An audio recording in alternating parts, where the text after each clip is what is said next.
And now this big banana, that's me, will read about Curious George at the airport. A friend of mine is flying from Africa to see us, said the man in the yellow hat. Let's go meet him at the airport. The parking lot at the airport was full, but George and his friend finally found an empty place. Let's remember where we parked, George, so we don't get lost when we come back. Inside the airport, many people were rushing around. Follow me and don't get lost, George, said the man. We're going to meet my friend by the luggage area. People were crowding around the moving belt to pick up their bags. George was curious. Where did the belt go? He wanted to find out. He jumped on the belt, carried George through a little door, and outside to the back of the building. Workers were loading luggage onto the belt. They didn't see George.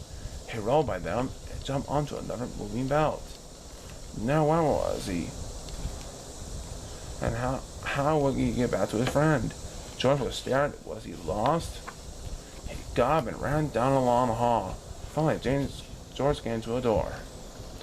He opened the door and found himself on the top floor of the airport.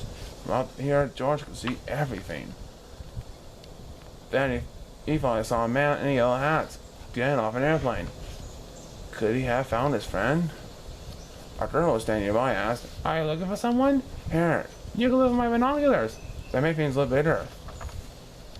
George looked for the binoculars. The man in the yellow hat was someone else. George didn't know if he would ever find his friend.